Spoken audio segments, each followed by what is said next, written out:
कहानी शुरू होती है आलिया के घर से, जहां सुबह के 10 बजे तक आलिया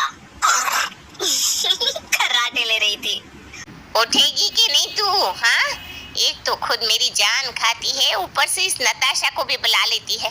नताशा, उठ जा नताशा। सुबह हो गई क्या? नहीं, अभी रात है नताशा। तो फिर आप मेरे कमरे में क्यों हैं? अपने घर जाइए ना आंटी जी, अंकल जी वेट कर रहे होंगे, क्योंकि ये मेरा घर है और मेरी बेटी का कमरा। उठ तो, जब देखो मुंह उठा के यहाँ आ जाती है। ऐसे कुछ बोलने की जरूरत नहीं मम्मी, ये मेरी बहन है। बहन? तेरी शादी से ज्यादा तो मुझे नताशा की शादी की फिक्र होती है।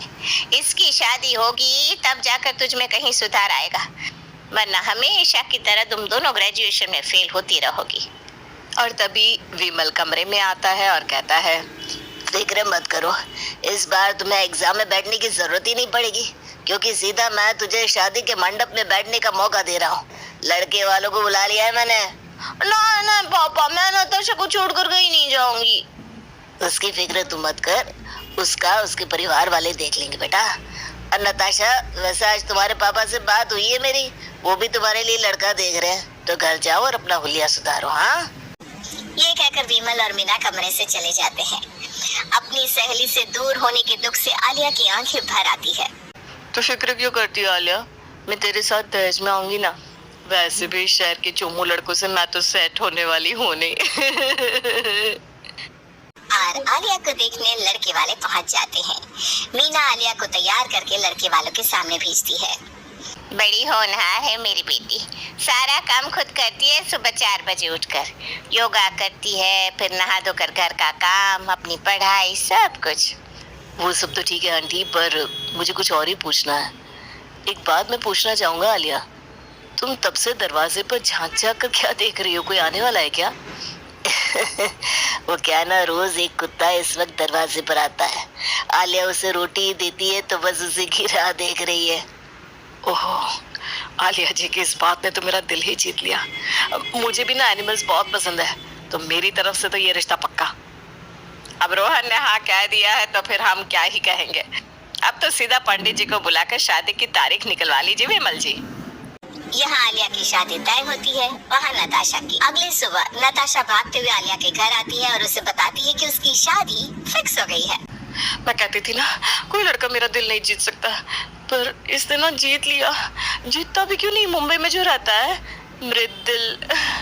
क्या गोरा रंग, क्या बॉडी, ऊपर से करोड़ों की जायदाद है, सो अलग। मैंने तो कह दिया जल्द से जल्द तारीख निकालो शादी की। वैसे भी तू तो चली जाएगी, फिर यहाँ मेरा कहाँ मन लगने वाला है। कब की डेट है शादी की? तो सितंबर। तो फिक्र मत कर, मैं तेरी शादी अटेंड जरूर करूंगी, भले ही मुझे अपनी हल्दी के बाद भी क्यों ना तेरी शादी में आना पड़ जाए, मैं आऊंगी। नताशा और आलिया की बात विमल सुन लेता है। तो आलिया की शादी भी 2 सितंबर को ही होगी, वरना ये नताशा बारात में रोहन की जगह घोड़ी पर खुद बैठ जाएगी। शादी के बाद तो नताशा मुंबई चली जाएगी, पर कहीं ये शादी में ना पहुंच जाए। किसी तरह मुझे इन दोनों की शादी एक ही दिन करवानी होगी। और विमल सीधा पंडित जी को कॉल लगाता है। पंडित जी कुछ भी कीजिए, पर 2 सितंबर की तारीख निकलवाइए शादी की। 2 सितंबर को तो बड़े कम समय के लिए मुहूर्त है भाई साहब, और जजमान के लिए ये सुविधाजनक भी नहीं होगा। अगर मैं आपको 11,000 की भेंट दूं तो हो जाएगा? अरे भेंट की क्या जरूरत है विमल जी, वैसे ब्राह्मणों को तो दान देना ही चाहिए। आप भिजवा दीजिए 11,000 मेरे घर में, मैं जजमान को 2 तारीख का मुहूर्त बता देता हूँ। और 2 तारीख को ही एक तरफ नताशा की शादी होती है, दूसरी तरफ आलिया की। जहाँ नताशा की विदाई पर उसका पूरा परिवार फूट फूट कर रो रहा था, विमल और उसकी बीवी बहुत खुश थे। आखिरकार अब उनकी बेटी और नताशा अलग जो हो रहे थे। पर ये तो विमल जी की गलत फहमी थी, क्योंकि आज के महान उपकरण मोबाइल फोन को तो वो भूल ही गए थे। दुल्हन के जोड़े में अपने फोन पर चैटिंग करती हुई आलिया दरवाजे पर पहुंचती है।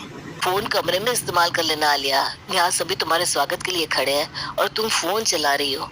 अच्छा लगता है क्या? अरे बहू, अभी से ही घर वालों की याद आने लगी क्या? हा?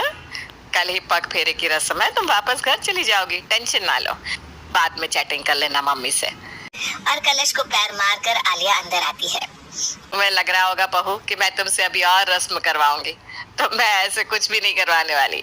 आराम से कमरे में जाओ और रेस्ट करो, अब जो भी होगा कल होगा। तभी आलिया के फोन पर डेटा एग्जॉस्टेड का नोटिफिकेशन आता है। ओ शिट, मेरे फोन का नेट ही खत्म हो गया। घर में वाईफाई है ना मम्मी जी? हाँ हाँ बहू, है ना, पर रात को तुम्हें वाईफाई की क्या जरूरत पड़ेगी। नहीं नहीं मम्मी जी, मैं तो बस ऐसे ही पूछ रही थी। अपनी बीवी का घूंघट उठाने का सपना देखकर शर्माता हुआ रोहन कमरे में जाता है, पर वो सामने क्या देखता है? उसकी बीवी ने पहले ही नाइट ड्रेस पहन रखा है और वो वीडियो कॉल पर अपनी सहेली से बात कर रही है। ये सब क्या है आलिया? बाद में कर लेना नताशा से बात। आज तो हमारी पहली रात है, एक साथ एंजॉय करते हैं। अब मेरी दोस्त को उल्लू मत बनाइए जीजा जी। अभी बाहर आपने क्या कहा था? अभी रस में कर लो बात, कमरे में कर लेना। आलिया ने मुझे बता दिया, तो अब कमरे में तो बातें ही होंगी ना। और अपनी बीवी के फ्री होने के इंतजार में रोहन सो जाता है। अच्छा आलिया, मृदुल आ गया, मैं फोन रखती हूँ। मुझे जगा कर तू जा रही, यहाँ तो रोहन भी सो गया, अब मैं क्या करूँ? नींद भी उड़ गई मेरी। क्या जीजू सो भी गए, वो भी आज की रात को? जो लड़का तेरे लिए 2-3 घंटे वेट नहीं कर सका, वो ये रिश्ता चला पाएगा? मुझे नहीं लगता। अगली सुबह आलिया उठकर अपने पग फेरे की रस्म के लिए वापस से अपने मायके जाने को तैयार हो जाती है। यहाँ आलिया अपने घर पहुँचती है तो वहाँ नताशा और फिर से जम जाती है इन दोनों की मंडली। और बता नताशा, कैसे तेरे ससुराल वाले? क्या बताओ बहन, मेरी तो किस्मत ही फूट गई है। वहाँ तेरी सास तुझे आराम करने को कह रही थी और यहाँ मेरी सास मुझसे कुछ न कुछ करवाए जा रही थी। ऊपर से मृदुल को भी किसी काम में फंसा कर रखा था उन्होंने। कितना लेट आया कमरे में वो। हे भगवान, ये तो तू गलत जगह फंस गई रे। पर तू टेंशन ना ले, मैं हूँ ना।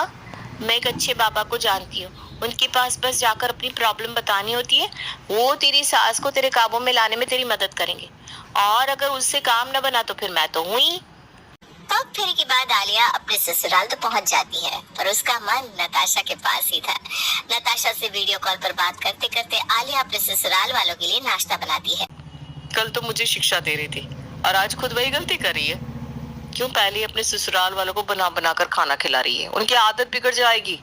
एक बार गरम गरम खाने की आदत लग गई ना, फिर तो अगर बिस्तर पर बीमार भी पड़ी रहेगी तब भी तेरे सास ससुर तुझसे खाने की उम्मीद रखेंगे।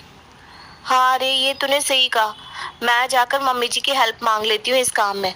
और तुझे भी ना जरूरत नहीं है अपने ससुराल वालों के लिए कुछ बनाने की। ऑर्डर कर देना बाहर से।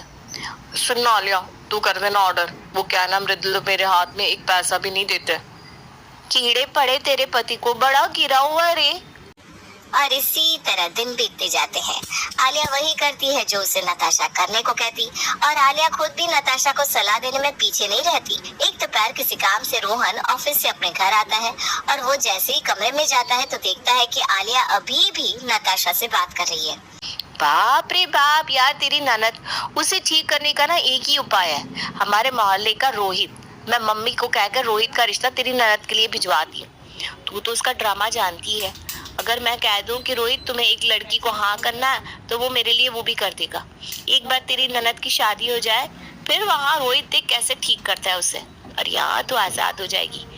पति रहेगा ऑफिस में, फिर तेरी सास अकेले तुझसे कितना ही लड़ लेगी। जब आगे पीछे तू ही दिखेगी ना तो अपने आप उसे तेरी मुट्ठी में आना पड़ेगा। ये सच है क्या आलिया? एक पत्ता तुम देने का क्या शिक्षा दे रही हो उसे? और किसी की लाइफ में इतना मत घुसो कि बाद में तुम्हें ही प्रॉब्लम हो। कितने का लेके जाते? आप तो ऑफिस चले जाते या कभी अपने दोस्तों के साथ घूमने चले जाते हैं, और मैं यहाँ अपनी सहेली से बात करती हूँ, उसमें भी आपको प्रॉब्लम होती रहती है। अभी अगर मम्मी जी प्रॉब्लम में होती तो क्या आप उनकी मदद नहीं करते?